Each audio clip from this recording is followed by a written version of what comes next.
రా బాబు, కాళ్ళకి దండం పెట్టుకో, అక్షంతలు వేస్తాను. కాళ్ళకి దండం కాదు, నీ చేతులకు బేడీలు వేస్తాను. వేనెక్కించు. ఆవిడ నా తాలూకు సార్. మీ తాలూకా అయితే నువ్వు కూడా వేనెక్కు. కమాన్.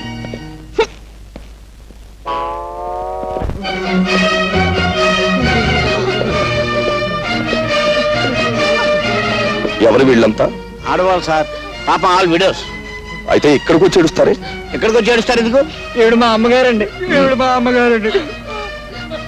ఎందుకు వచ్చారు ఇక్కడికి?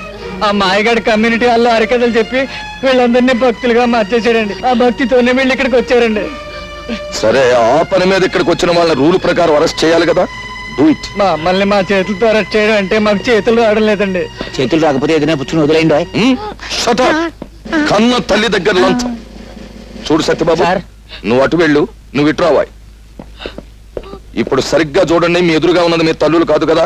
కాదండి. మరి ఏమిటి అరెస్ట్ చేయడానికి అభ్యంతరం? ఏమీ లేదండి. Do it. మీరు కూడా అందరూ పొజిషన్లో మారండి.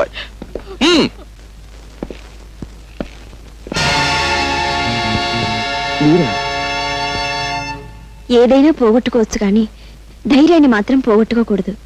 ధైర్యే సాహసే లక్ష్మి గారు. ఏమిటి కంగారు? నేను ఇప్పుడు ఆపదలో ఉన్నాను. పోలీస్ వాళ్ళు తరుణ్కి వస్తారు. Please help me. Thank you.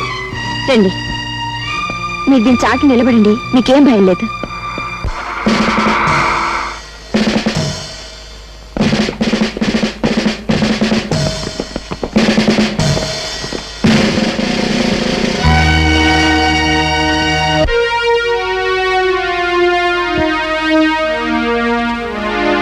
ఇల్లంతా వెతకండి.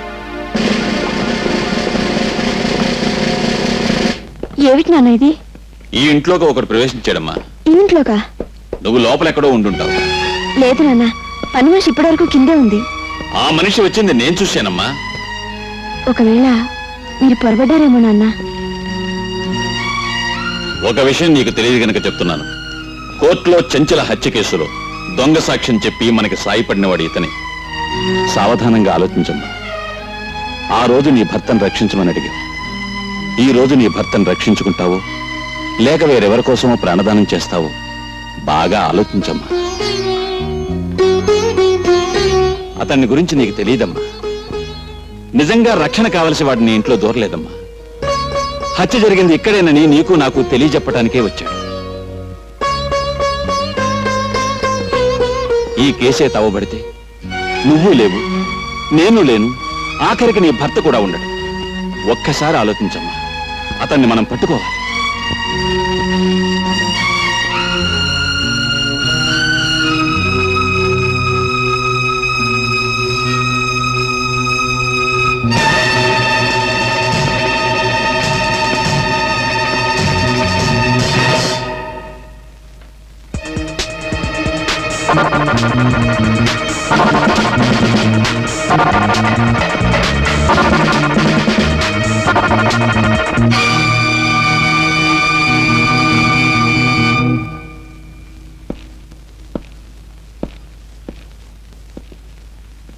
భయపడకమ్మా.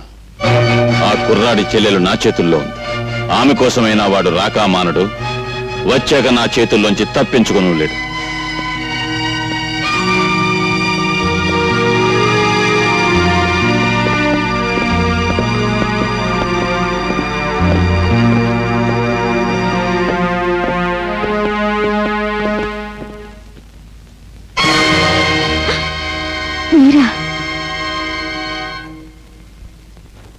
నన్ను క్షమించండి, మిమ్మల్ని దాస్తానని చెప్పి. నోను, మీరు చేసిన సహాయానికి కృతజ్ఞతలు చెప్పకుండా వెళ్ళకూడదనుకునే మీ నాన్నగారికి పారిపోయినట్టు భ్రమ కలిగించాను.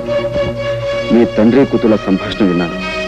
పాపం నేను మా చెల్లెల్ని రక్షించుకోవడానికి వెళితే అదును చూసి పట్టుకోవచ్చనే ధీమలో ఉన్నట్టున్నారు. ఫోన్ చేసి చెప్పండి, నేను అందుకే వెళుతున్నాను.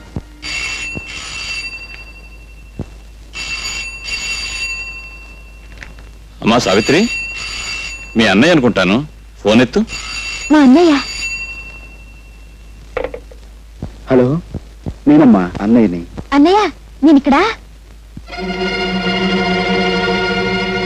నువ్వేమీ భయపడకమ్మా. నేను హోటల్ సవేరా రూమ్ నెంబర్ 420లో ఉంటున్నాను. నువ్వు ఏదో రకంగా ఎస్పీ గారిని మాయ చేసి వెంటనే ఇక్కడికి వచ్చేసి నీకోసం ఎదురు చూస్తూ ఉంటాను. సరేమ్మా? ఏముంటున్నాడండి మా అన్నయ్య?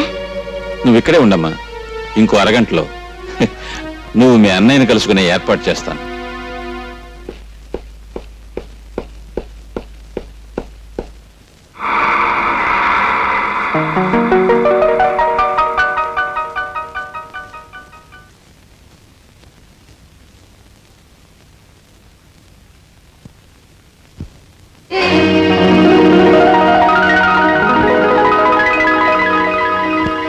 అన్నయ్య, అతను మనకి విరోధి, వెళ్ళొద్దు. నీకే చెప్పేది, కూర్చో. అన్నయ్య, ఊరుకోమ్మా, ఊరుకోమ్మా. బాగున్నావు కదా?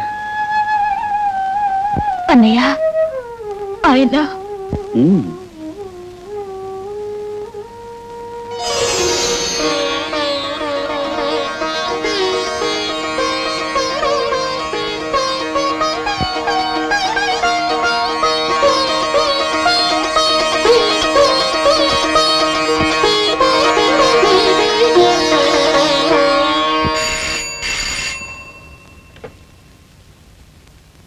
హలో, ఎవరు? ఎస్పీ గారా? నమస్కారం సార్, రాజాని మాట్లాడుతున్నాను. మీ ఇంట్లో నుంచే మిమ్మల్ని బయటికి పంపించి మీ ఆధీనంలో ఉన్న నా చెల్లెల్ని నేను తీసుకెళ్ళిపోతున్నాను. మీరు ఉద్యోగరీత్యా న్యాయాన్ని రక్షించాల్సిన పెద్ద పోలీస్ ఆఫీసర్. కానీ నిజంగా మీరు న్యాయాన్ని రక్షిస్తున్నారా?